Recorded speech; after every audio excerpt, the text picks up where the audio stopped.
yang jalannya adalah ijtihad. Maka kalau jalannya adalah ijtihad, wajarlah terjadi perbedaan. Kita ulangi ya. Kalau jalannya adalah ijtihad, wajarlah terjadi perbedaan. Sehingga kalau ada orang yang bilang wah fikih itu ada sahihnya, yang lain nggak sahih, batil berarti. Nggak bisa begitu. Karena fikih itu ranahnya bukan fikih sahih, bukan fikih batil. Saya kaget juga. Nah, ada beberapa akun media sosial sahih fikih gitu. Sejak kapan sahih fikih? Sahih itu kalau kita ingin mempersempit maknanya lawannya batil, nanti batal. Masa ada fikih yang salah, fikih yang benar? Tidak, fikih itu ranah tempat terjadinya perbedaan. Kenapa? Karena secara definisinya sendiri, ma'rifatul ahkam alati tariquha al-ijtihad. Mengetahui hukum-hukum yang jalannya itu adalah ijtihad. Lalu kita bahas lagi wal ahkam. Nah, ini kemarin agak panjang wal ahkam. Kenapa? Karena salah satu goal usul fikih itu adalah di hukum. Salah satu objek usul fikih itu adalah hukum kan? Kita pernah bahas juga di awal akan objek usul fikih, ranah usul fikih, kemudian faedah mempelajari usul fikih. Nah, wal ahkam, ahkam itu terbagi dua, ada hukum taklifi, ada hukum wad'i. Kita ulangi, ada hukum taklifi, ada hukum wad'i. Hukum taklifi di sini terbagi berapa nih? 7. Ada sab'atun. Wal ahkam, nah, yang dibahas di sini hanya hukum taklifi. Sedangkan di kitab lain baru dibahas akan mengenai hukum wad'i. Hukum taklifi di sini yang pertama ada wajib, mandub, mubah, mahdzur, makruh, sahih, batil.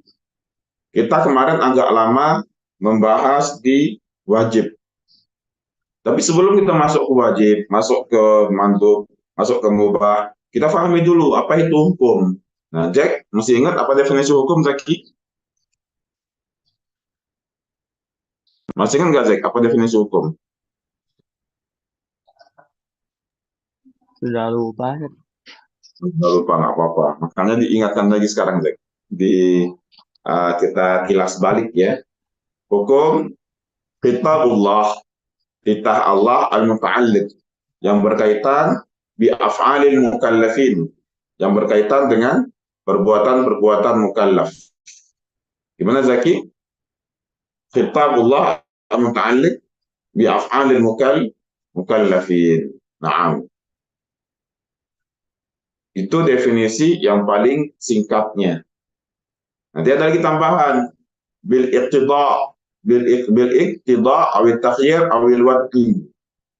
Kita ulangin, kitabullah al-muta'alliq bi af'alil mukallafin.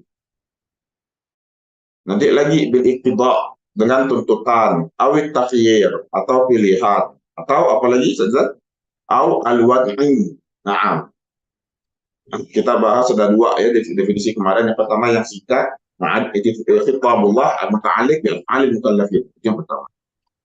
Yang keduanya ditambah, kitabullah al-muta'alliq bi af'alil mukallafin bil iqtida, secara iqtida, tuntutan, awit takhyir atau pilihan. Yang tiganya apa? Au al-wad'i. Nah, yang pertama tadi itu kan tidak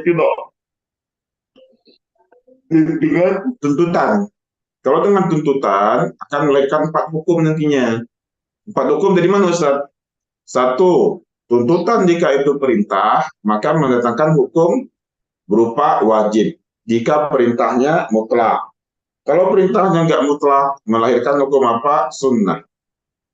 Yang kedua, kalau perintahnya berupa larangan dan mutlak, melahirkan hukum haram. Kalau perintahnya larangan tapi enggak mutlak bentuknya, maka melahirkan hukum makruh, Zaki ya. Nah, jadi yang ibtidak itu melahirkan berapa hukum? Melahirkan empat hukum. Nah, awit takhir atau pilihan, mau kita buat, mau kita nggak buat, itu nggak ada ya, balasan apa-apa. Masuknya ke mubah. Lalu masuk ke wad'i. Nah, itu udah kita bahas kemarin, ada syarat, ada mane, ada sebab juga ya. Ada syarat, ada mane, ada sebab. Nah, Setelah kita pahami definisi hukum dan kita jelaskan juga bahwasanya kalau suatu perintah sifatnya itu jazim ataupun mutlak maka akan melahirkan hukum wajib gitu ya. Wajib pun ternyata terbagi-bagi, panjang sekali pembahasan mengenai wajib itu. Zaki, kenapa wajib itu paling panjang, paling detail mengenai wajib ya? Karena kalau enggak dikerjakan itu dosa. Jelas deh itu kan? Naam. Dan wajib pembagiannya lumayan. Kalau memang ini suatu perintah wajib, harus detail dulu. Wajibnya untuk siapa? Wajibnya itu secara waktunya bagaimana? Wajibnya itu terbatas atau tidak dikerjakannya. Nanti wajibnya itu ada pilihan nggak untuk mengerjakannya? Apa cuma itu aja? Baik, mungkin bisa dibuka catatannya. Kemarin fardu itu dibagi berapa? Yang fardu terbagi berapa yang fardu? 5. 5. Baik, yang pertama gimana? Muasa' mudayyak. Muwassa' mudayyak. Bagus. Wajib zakat terbagi muwassa' mudayyak. Ada wajib yang waktunya luas, ada wajib yang waktunya sempit sekali.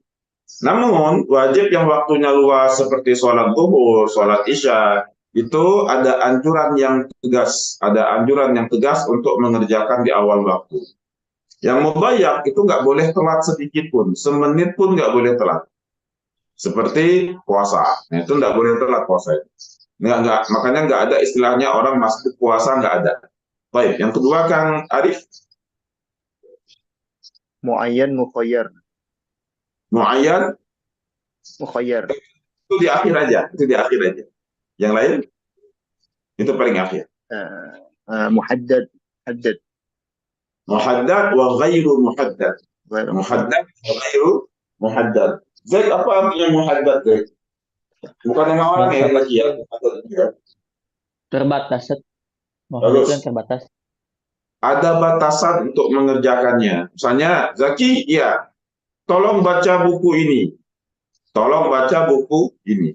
Itu perintah untuk baca buku, tapi belum jelas, Zaid. Belum jelas. Apanya belum jelas? Berapa lama dikasih waktu dan berapa kali bacanya?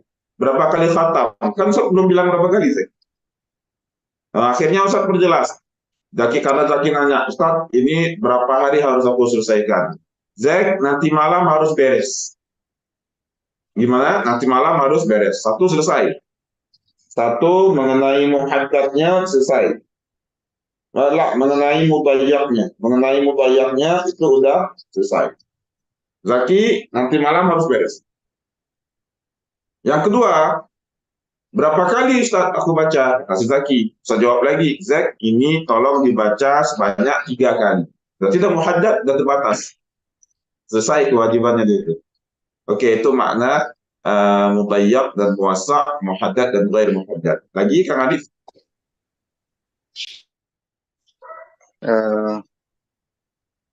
Muakkad mutlak. Naam, muakkad dan mutlak. Itu masih dalam bab waktu. Muakkad itu artinya apa, Zaki? Bukan muakkad pakai kaf, bukan, tapi pakai qaf. Pakai qaf. Terikat, muakkad terikat waktu. Bagus. Bukan muakkad itu yang dikuatkan, bukan. Kan ada sunnah muakkadah. Kalau muakkadah itu kan dari asal kata takkid, yang dipastikan, yang dikuatkan, yang ditegaskan gitu, bukan. Tapi ini muakkad yang terikat dengan waktu. Ustaz, ya, apa hubungannya yang terikat dengan waktu dan muwassa' mudayyak? Kalau muwassa' mudayyak itu terikat dengan waktu dan sempit waktunya. Mudayyak tadi. Kalau muakkad dan mutlak maksudnya bebas dikerjakan kapan saja. Kalau mutlak dan kalau muakkad terikat dengan waktu. Ustaz bilang, Zek, nikahlah kamu tahun ini. Wah, itu terikat dengan waktu itu. Harus tahun ini. Nah, itu maksudnya dari muakkad dan juga mutlak. Lanjutkan. Kak Arif, ada lagi? Muayyan mukhayyar. Nah, itu muayyan mukhayyar berarti. Ustaz, iya, kata Zaki. Aku eh, melakukan pelanggaran. Apa pelanggarannya? Ustaz suruh baca kitab antara maghrib dan isya, aku nggak baca. Kata Ustadz, kalau aku nggak baca, aku harus kena hukuman. Gimana, Zek? Ustadz bilang kalau nggak baca, kena hukuman. Akhirnya Ustadz bilang ke Zaki nih, Zek, kali ini hukumannya itu berupa pilihan. Yang pertama, Zaki jogging di 3 kilometer. Yang kedua, push up 200 kali. Yang ketiga, lompat tali sebanyak 500 kali. Jadi ada pilihan Zaki, dan satu dari antara tiga. Itu maksudnya mukhayyar. Maka ada dalam kasus kafarat. Nah, kalau kita tidak bisa kasih makan orang, kita kasih aja pakaian ke mereka, atau kita berpuasa. Nah, itu bagian dari kafarat dan kewajibannya berupa mukhayyar, pilihan. Nggak cuma harus saat mengerjakan yang paling berat, nggak, tapi ada pilihan-pilihan. Nah, baik, selesai ya masalah wajib ya. Masalah sunnah, Zaki kemarin terbagi tiga sunnah itu. Apa aja itu Zaki? Tiga, masih ingat? Yang pertama itu sunnah itu sendiri, atau kalau dalam usul fikih dinamakan mandub. Yang pertama Zaki namanya sunnah. Yang kedua mustahab pun. Harus tahu Zaki apa itu mustahab. Yang ketiga apa? Tatawwu. Apa makna dari sunnah? Sunnah sendiri, kalau dalam definisi pembagian, menurut Imam Qadhi Husain sendiri ya, dan ulama yang lain, sunnah sendiri adalah suatu perbuatan yang Nabi SAW sering melakukannya. Dan beliau sering mengulanginya. Itu makna sunnah. Kalau mustahab, Nabi mengerjakannya hanya sekali-sekali. Makanya hukum ziarah kubur, kalau ada yang bilang, Zak, hukum ziarah kubur itu mustahabun. Apa maknanya mustahab, Zaki? Bukan sunnah kan?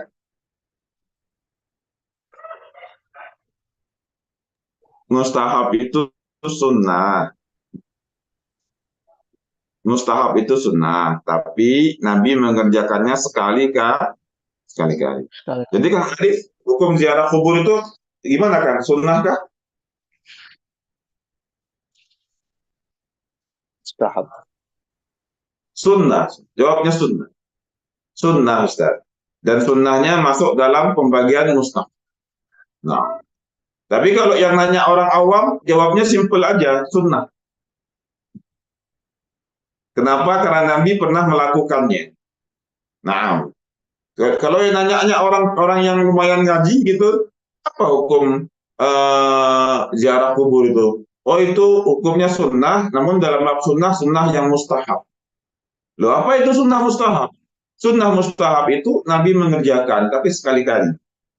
Kan kita nggak temukan hadis lagi, Nabi setiap sepekan sekali ziarah kubur. Enggak kan? Enggak, kita nggak temukan. Nah, tapi kalau ada orang ziarah kubur seminggu sekali, apa hukumnya Kang Arif? Hukumnya sunnah masuk dalam tatawwu yang ketiga. Yang pertama tadi sunnah itu sendiri, yang Nabi kerjakan secara terus-menerus. Yang kedua, namanya mustahab, Nabi kerjakan sekali-kali. Yang ketiga, itu tidak Nabi kerjakan. Nah, tapi orang melakukannya sesuai juga dari petunjuk Nabi. Macam mana pula Ustadz? Ada sunnah Nabi nggak kerjakan. Nah itulah yang suka membid'ah-bid'ahkan, kurang sepaham dengan kami, karena yang kami pelajari dari usul fikih, walaupun Nabi tidak pernah melakukannya, itu masuk dalam sunnah. Gimana Zaid? Walaupun Nabi tidak melakukannya, itu masuk dalam sunnah. Kok bisa Ustaz? Kok bisa? Coba Zaki, kok bisa? Kan Nabi tidak pernah melakukan, tapi kok bisa sunnah? Gimana itu Zaid? Silakan. Karena Nabi yang memutuskan. Hmm? Karena Nabi yang itu yang memutuskannya, yang menjelaskan ini.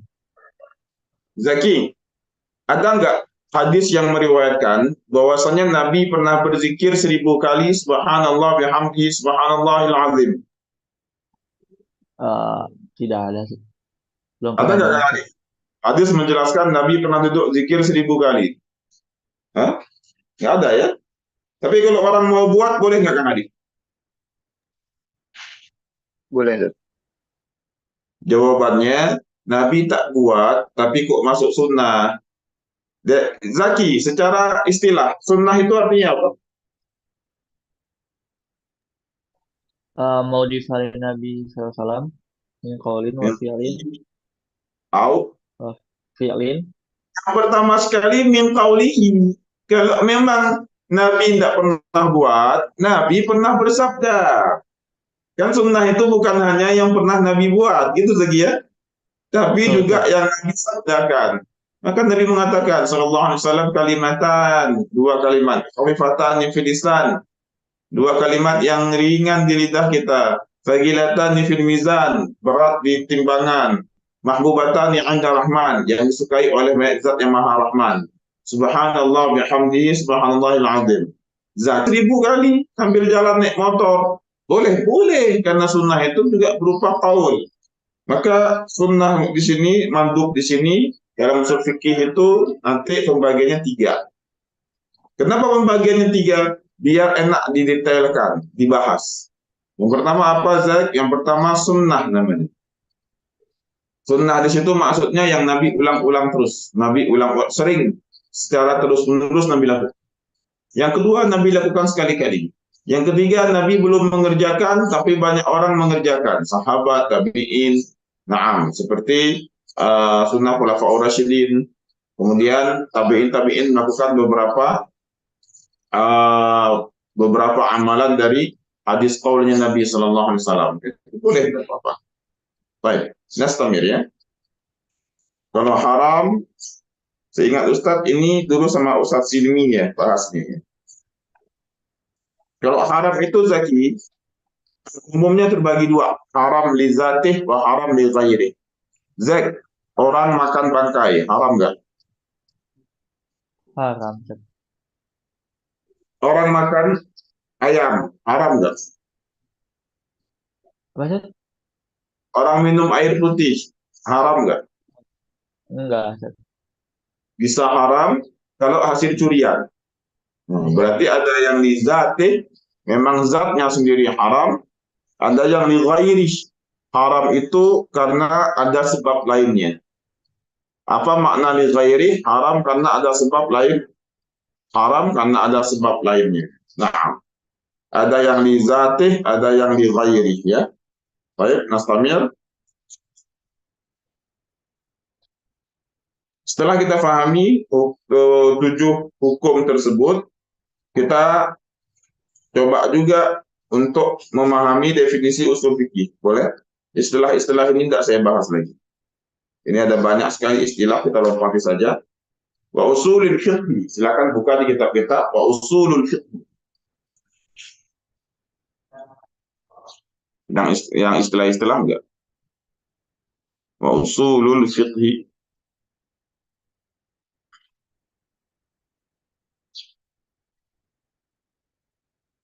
Baik, kita lanjutkan. Wa usulul fiqh turuquhu.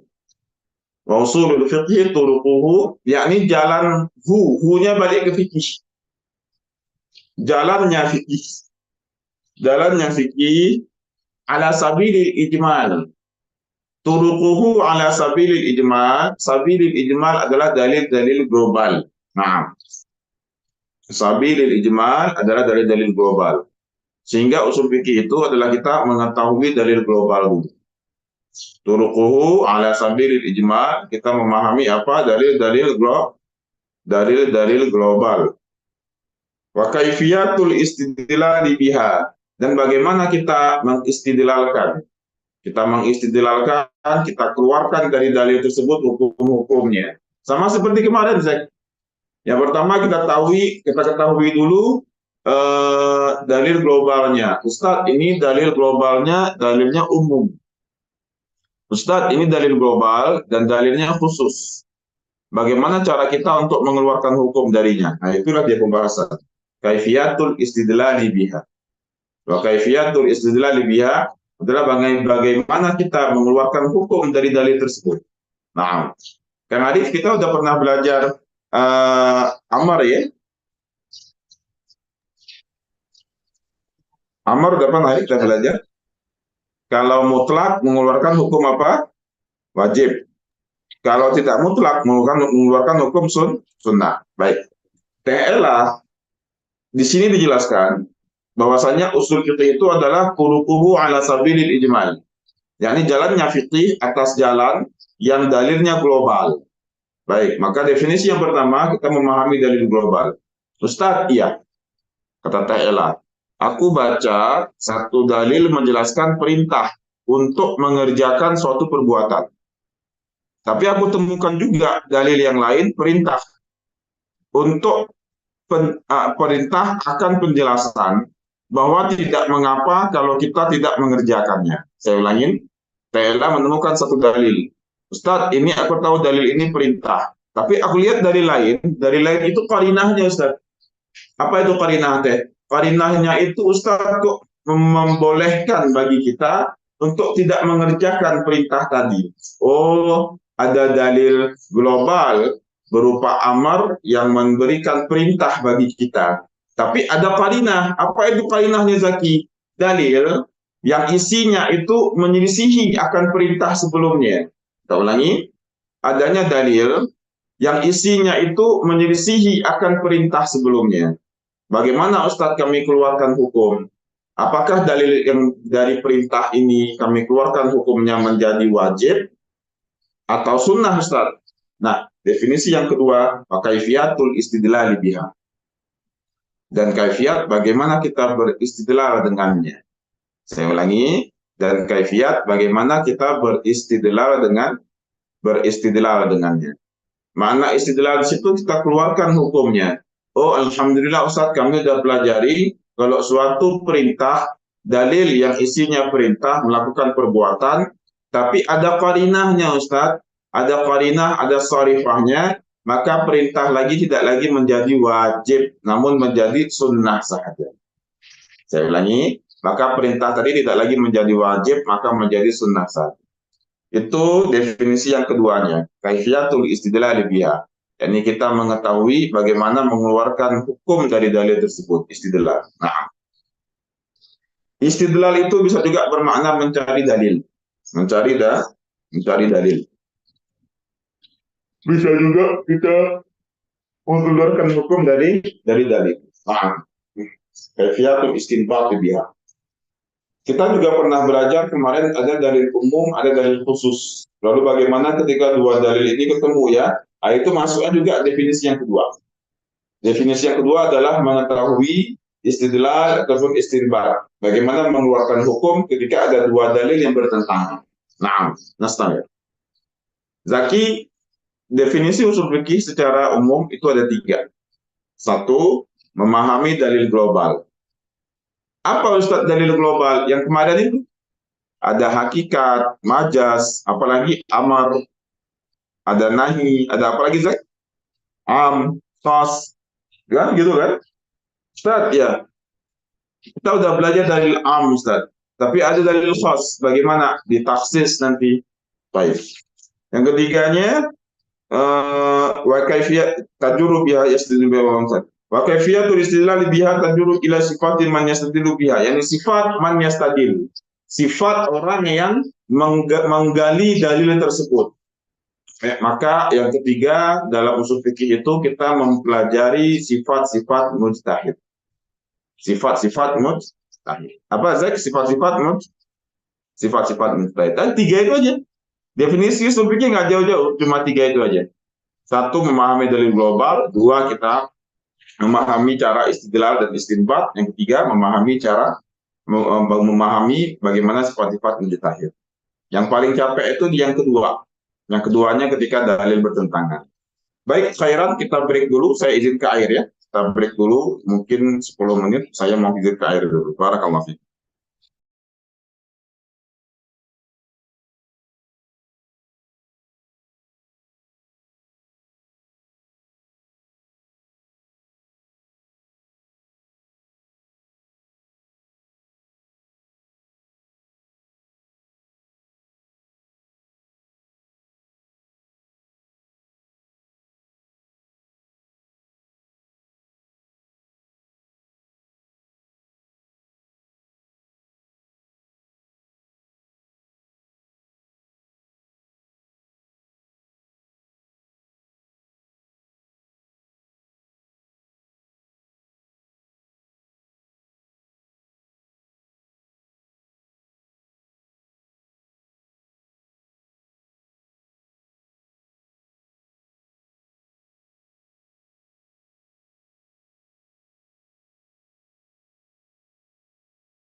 Bismillah, saya Nastamir. Mohon maaf tadi saya buang air besar dulu ke kamar mandi.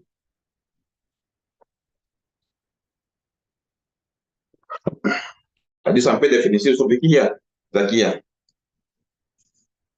Naam, jadi Kang Arif dan semuanya bisa memahami ya, kenapa kita di bab hukum itu agak lama, terutama pembahasan yang fardu, yang wajib.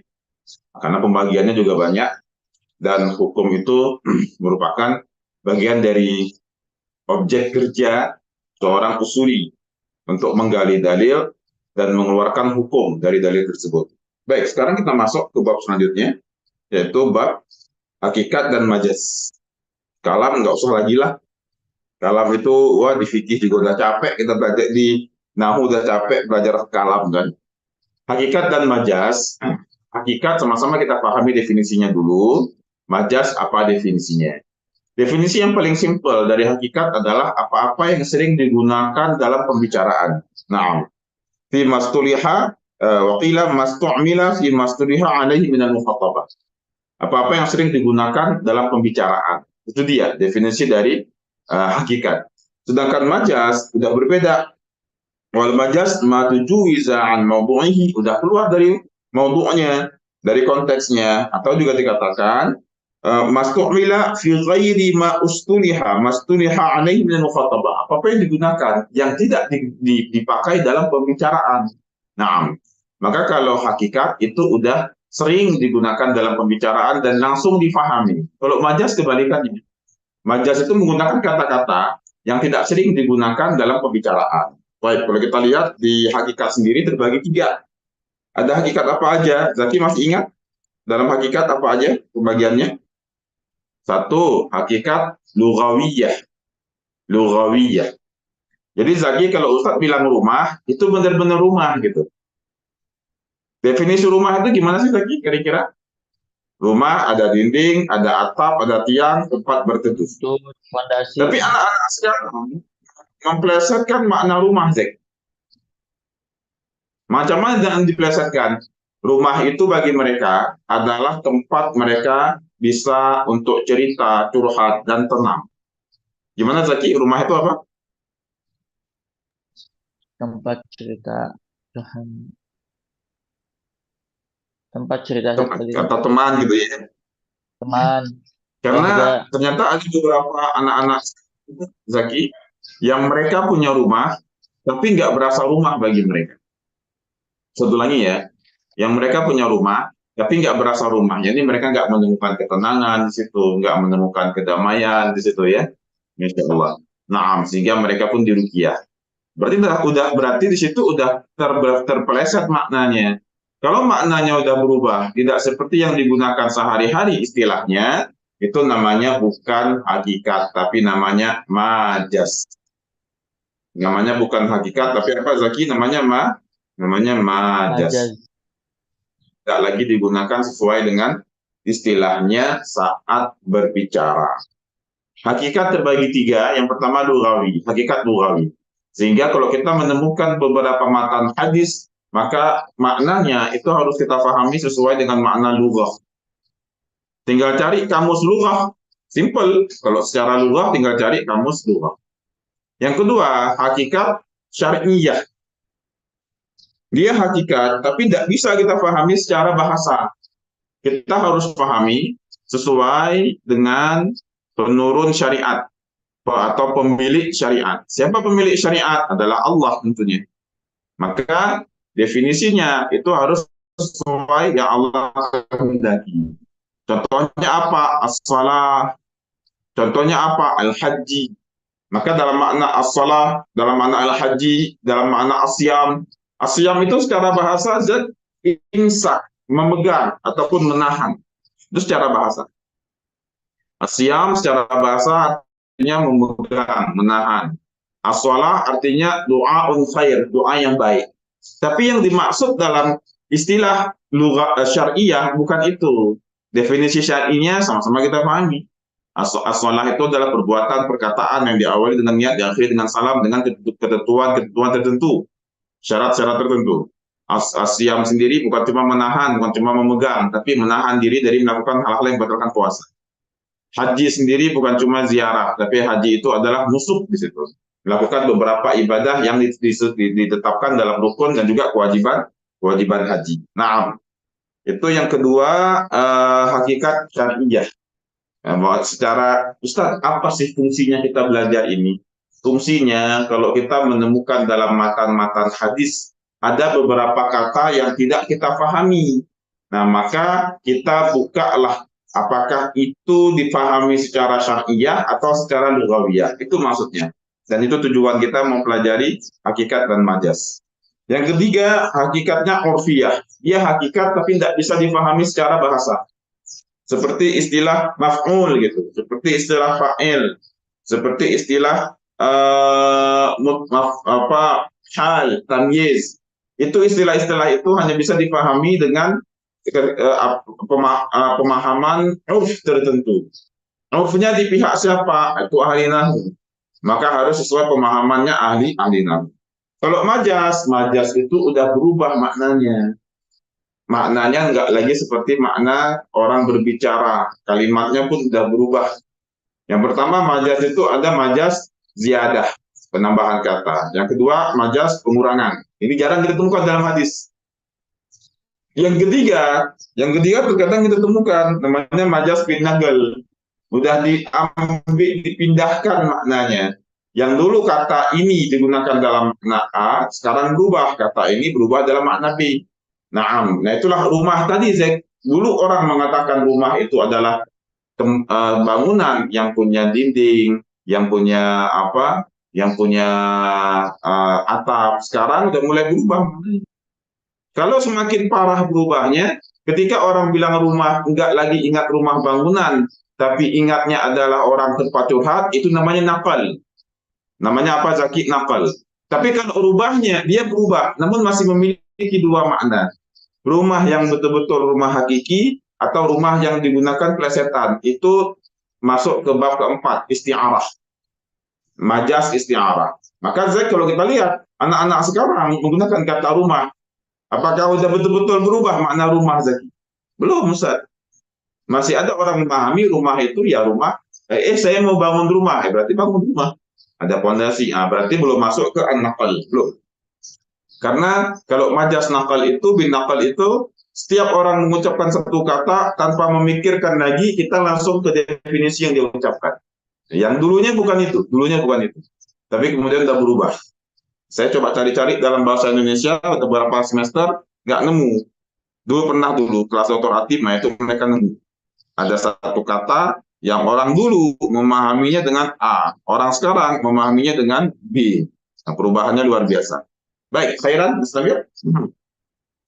Yang keempat apa? Isti'arah. Nah, ini sering dalam hadis. Majas isti'arah. Zaki, kalau nanti istri antum bilang, engkau adalah matahari dalam hidupku.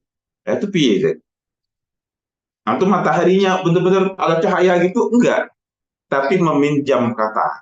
Seolah-olah antum itu memberi cahaya bagi.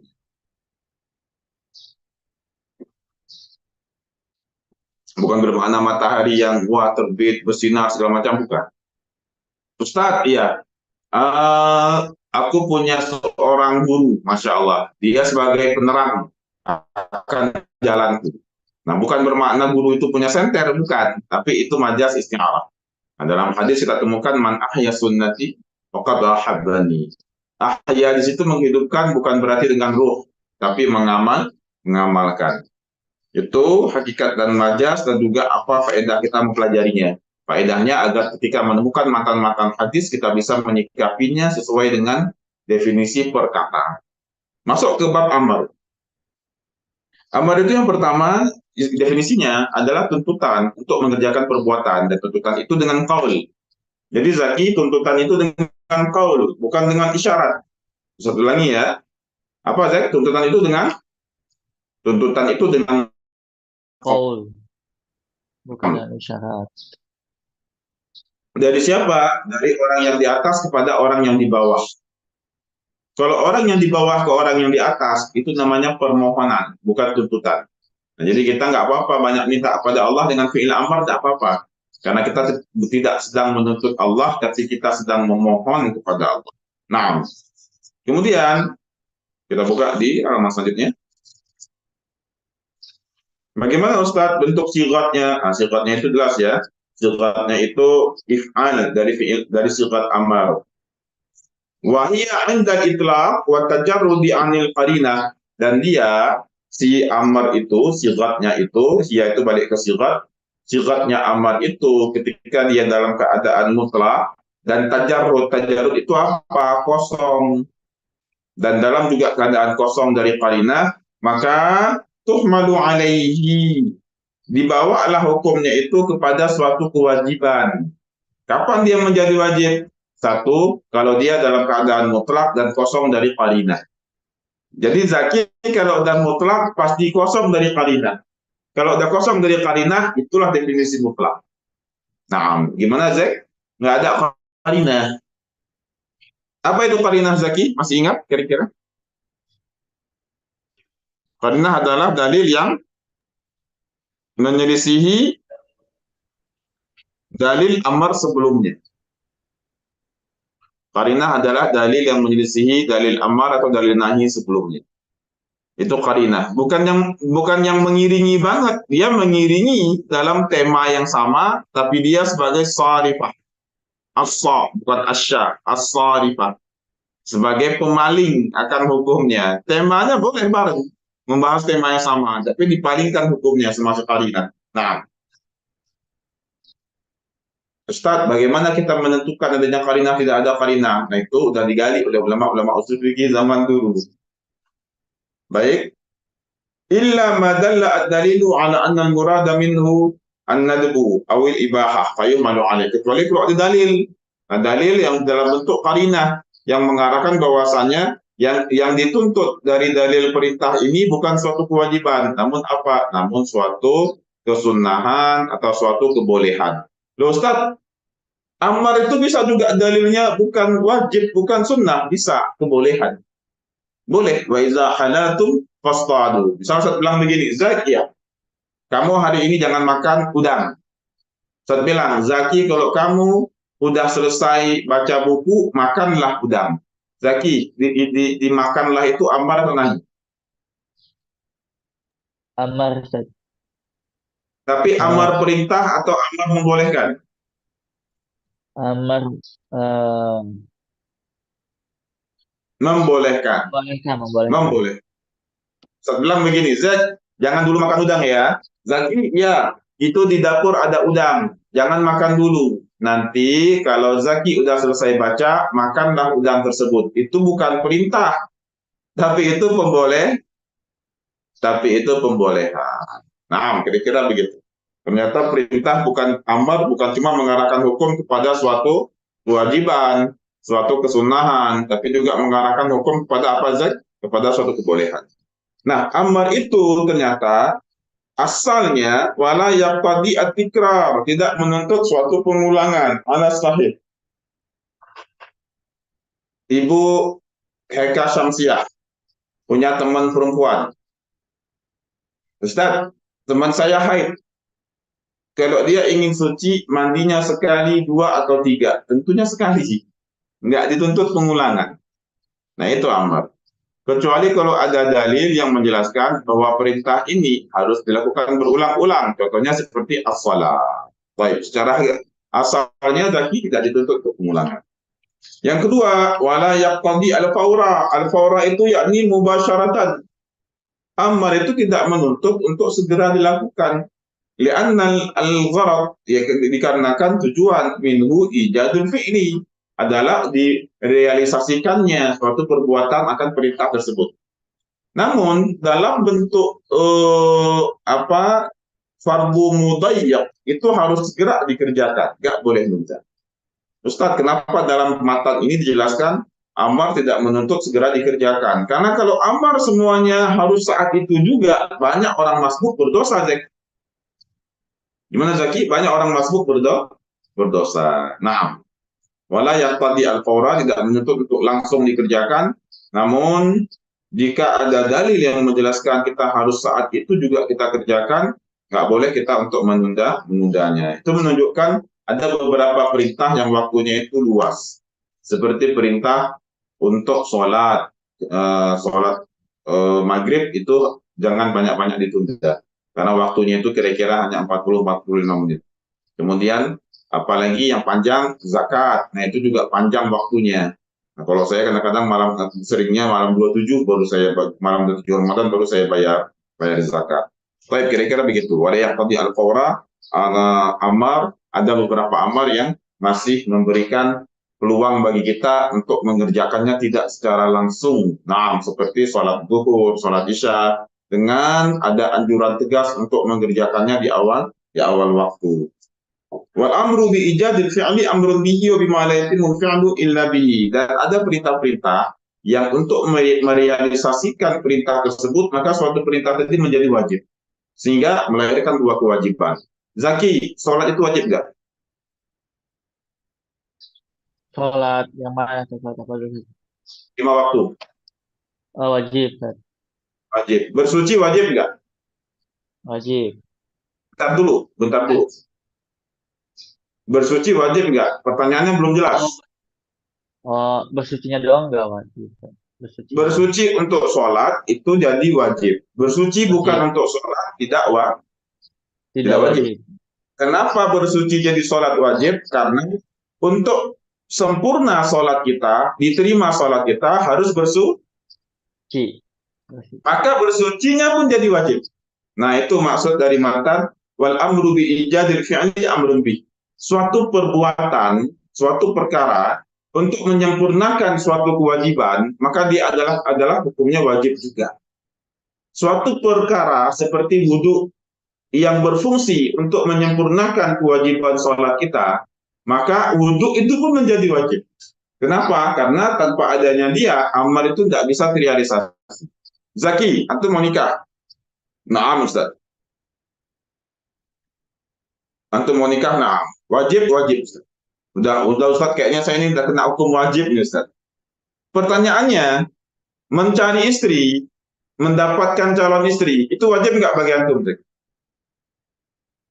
Ya wajib, Ustaz. Nah, mendapatkan calon istri juga wajib. Maka yang tadinya hanya wajib nikah, bertambah lagi wajibnya berusaha mencari calon istri. Nah, itu karena kewajiban antum untuk nikah itu nggak bisa antum realisasikan tanpa antum berusaha untuk mencari istri. Jadi mencari istri wajib nggak, Cek? Wajib pas pengen nikahnya mana? Bukan pas pingin nikahnya, pas hukum nikahnya wajib. Oh, iya. Masya Allah. Pas hukum nikahnya udah wajib, maka wajib pula bagi antum untuk ikhtiar mencari calon istri. Mencari calon istri merupakan perkara untuk menyempurnakan kewajiban antum. Baik, Nastamir. Siapa saja yang masuk ke dalam amar ini, yang masuk ke dalam amar jelas ya, al-mu'minun, kemudian juga yadkhulu fi khitabillahi ta'ala al-mu'minun wa sayyidul kufar. Orang-orang yang sahih, wasabi, wal majnun, ghairu dakhilina fil khitab. Orang-orang yang lupa itu mereka harus diingatkan untuk mengerjakan ketika udah ingat. Yang anak kecil, orang gila, itu nggak masuk dalam khitab. Tapi khusus orang sahih, dia harus melakukannya ketika udah kembali ingat bahwa dia lupa mengerjakan yang tadi. Contoh, kalau dia pakai motor orang lain, dikirain itu motor dia. Pas dia ada ingat, jika ada kerusakan pada motor tersebut, maka dia wajib untuk memperbaikinya. Sama juga seperti ada orang yang dikirain udah sholat, padahal belum sholat. Kamu belum sholat asar. Masa iya? Belum, kamu belum. Nah, ketika selesai waktu maghrib, dia harus mengqadha sholat asar tersebut. Itu sahih. Tapi kalau yang sabi, anak kecil nggak mesti mengulangi, belum balik. Naam. Ada penjelasan itu ayuk malu asahi ba'da zahabis sahbi. Naam. Nastamir, orang-orang kafir mereka termasuk kena khitab mereka kena perintah, kena kewajiban, tapi kalau mereka masuk Islam tidak dituntut untuk mengqadanya. Nah, Boleh mungkin Zaki baca bab selanjutnya, bab nahi. Silakan Zaki. Nahi itu lebih simpel, nggak terlalu rumit nah. Menahi yuk. Wa nahyu istida'u ay talabu tarki bil qawli mimman huwa dunahu ala sabilil wujubi alal auzani ma taqaddama fi haddil amri. Iya, ini nggak usah kita perpanjang ya, karena hanya penjelasan saja bahwasanya nahi itu adalah tuntutan untuk meninggalkan perbuatan. Dan tuntutan itu dengan qaul dari orang yang di atas kepada orang yang di bawah. Naam. Kemudian nahi itu menunjukkan kemana? Nahi beda dengan si pembahasan amar. Amar tadi itu berkutat kepada hukum. Hukum ke bahwasannya jika mutlak maka hukumnya wajib. Kalau tidak mutlak maka hukumnya sunnah. Kenapa di nahi nggak dibahas lagi? Karena dianggap sudah selesai. Nahi juga demikian. Kalau nahi itu mutlak maka hukumnya haram. Kalau nahi tidak mutlak maka hukumnya makruh. Makanya nggak dibahas lagi. Kita pelajari amar, kuasai amar, nahi mudah insya Allah. Maka nahi banyak berkutat kepada penjelasan suatu larangan itu nantinya akan menjelaskan bahwasanya amalan yang dilakukan padahal ada dalil yang melarangnya, maka amalan itu rusak. Seperti orang sholat sunnah ba'diyah asar. Padahal dilarang mengerjakan sholat sunnah ba'dal asar, itu amalannya mutlak. Mohon maaf, amalannya nggak rusak. Amalannya rusak, nggak diterima. Ada perempuan puasa sedang haid, padahal dilarang. Tapi puasanya bagus, Ustaz. Sebagus apapun tetap tidak diterima, rusak. Maka nahi, pembahasan nahi lebih cenderung kepada tema atau bab pembahasan apa-apa yang dikerjakan, tapi secara dalam agama udah dilarang, maka perbuatan itu rusak. Silakan, Zak. Ala fasadil manhi anhu, atas rusaknya perkara yang dilarang tersebut. Lanjut, Mas Tamir. Ala fasadil nanhi anhu fil ibadati sawa'un nuhiya anha li ainiha Anuhya, kasal anuhya. an anuhiya an hali ainiha kasalatil haidi wa saumiha Nah, au li amal apakah itu lazim. dilarang dalam bentuk ainnya, bentuk ibadahnya? Seperti sholatnya orang haid atau puasanya orang haid. Ya, jelas itu rusak ibadahnya, walaupun sebaik apapun ibadah tersebut. Au li amrin. Au li amalin lazimin laha kasaumi yaumin akhiri wa salati fil awqatil makruha wa fi Yang pertama, muamalah. pelakunya bermasalah. Pelakunya sedang haid, tidak boleh. Yang kedua, ada faktor yang selalu melaziminya. Apa? Faktor waktu. Dia sholat, dia puasa di hari nahar, ya tidak boleh. Di hari orang Lebaran Idul Adha, ada orang yang puasa, tidak boleh. Atau ada orang sholat di waktu-waktu yang dimakruh, dilarang, itu tidak boleh. Nah, nggak boleh itu bukan aja nggak boleh dikerjakan. Kalau dikerjakan pun nggak jadi ibadah. Nah, itu pembahasan nah. Lanjut. Fil muamalat. Au fil muamalati in raja'a ila nafsil aqdi kama fi bai'il husati au li amrin dakhilin fiha. Boleh. Jika juga dalam muamalat. Apakah rusaknya itu karena akadnya? Akadnya itu seperti akad bakirikil. Akad kerikil itu gimana Zaki? Masih ingat? Nah, Ustadz bilang ke Zaki, Zak itu ada dua baju, coba Zaki lempar, kenanya baju yang mana? Kalau kena baju warna merah, harganya 10.000, kena baju warna hitam, harganya 40.000. Bahan baju dengan merah dengan hitam itu sama. Sama Zaki dilempar, nah itu nggak boleh. Karena terjadi perubahan akad, perubahan harga di situ. Kalau nggak kena Zaki nggak boleh beli, ya kan nggak boleh juga. Nah, maka itu dianggap rusak suatu muamalahnya, rusaknya karena akadnya. Akadnya kok pakai lemparan kerikil. Lanjut, cek. Ustaz yang jual beli kerikil tuh jual beli Ustaz ya Ustaz? Hah? Rusak, Jual beli rusak. kerikil Ustaz. Namanya Ustaz bukan Ustaz. Rusah itu kerikil. Rusah, hasah, hasah. Hasah itu kerikil. Kalau ramlun debu. Zaki, betul-betul Zek. Oh ya. Asah itu kerikil, Zek. Ah, hmm. Kerikil itu bukan orang jual beli Ah, kerikil, bukan. Tapi jual beli menggunakan kerikil untuk melempar ke sesuatu benda. Dan kemudian, wah kalau kena ini harganya segini, kalau kena ini harganya segitu. Itu maksudnya baik asah. Nah, dulu ada itu. Lanjut lagi. ka kama fi bai'il malaqihi aw li amrin kharijin anhu lazimin lahu Nanti kama fi itu bai'i janin. dirham. Janin karena masih majhul. Nah, awli amrin.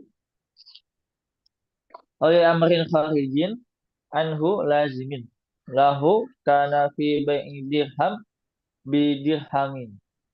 Itu jual beli 1 dirham dengan 2 dirham yang nggak boleh. Jelas nggak boleh itu.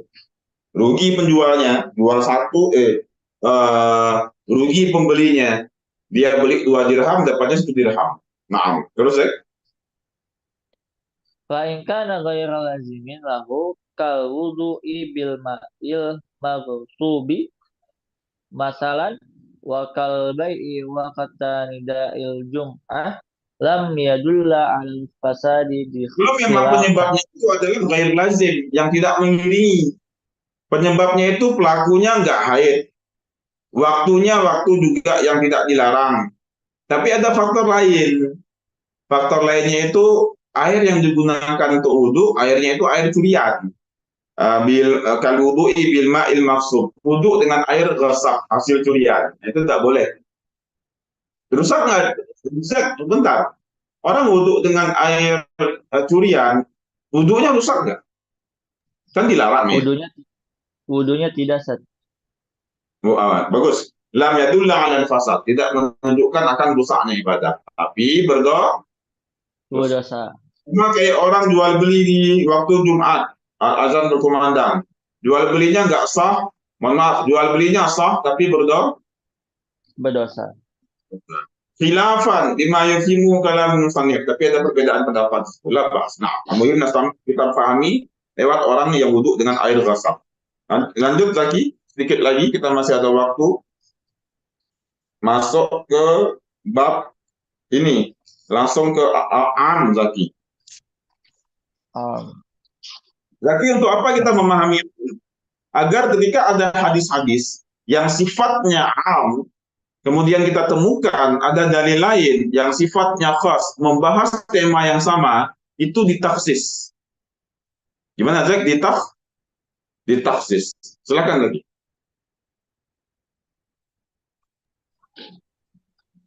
wa amal amu fahuwa ma amma syai'aini fasaidan min ghairi Yang hasrin mencakup min dua qawli. perkara. Amen syai'ain, mencakup 2 perkara atau lebih. Kalau Ustaz bilang, silakan datang ke rumah Ustaz, semua santri Khadimus Sunnah, baik yang pinter, yang tidak pinter. Nah, ada 2 itu. Yang pinter, yang tidak pinter. Tapi kalau Ustaz bilang, silakan datang ke rumah Ustaz, santri Khadimus Sunnah yang pinter. Cuma 1. Dah, kok itu doang. Tapi kalau yang pinter, yang tidak pinter, yang rumahnya jauh, rumah dekat, nah itu semuanya. Lanjut, Zek.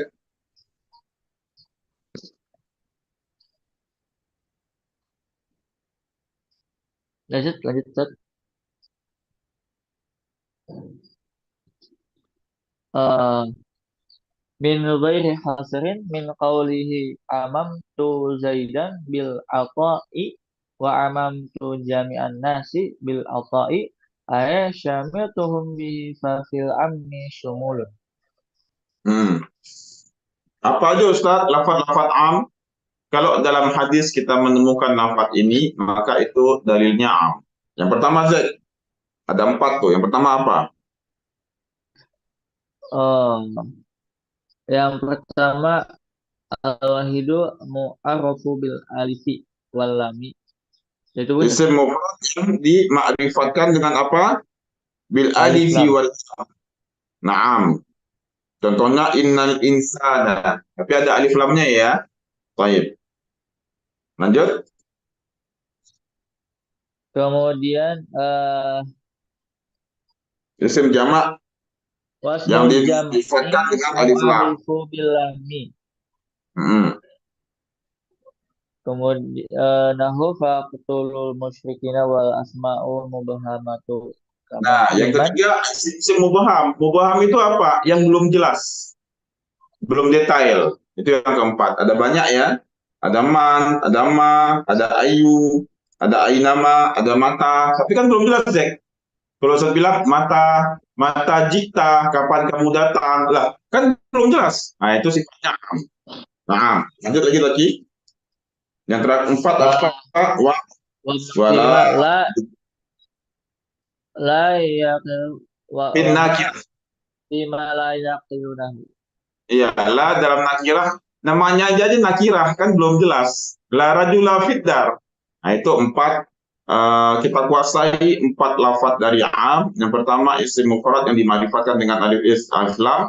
Yang kedua isim jamak dimarifatkan dengan alif lam. Yang ketiga isim-isim mubham, ada banyak. Mubham itu belum jelas gitu. Yang keempatnya la di nakirah.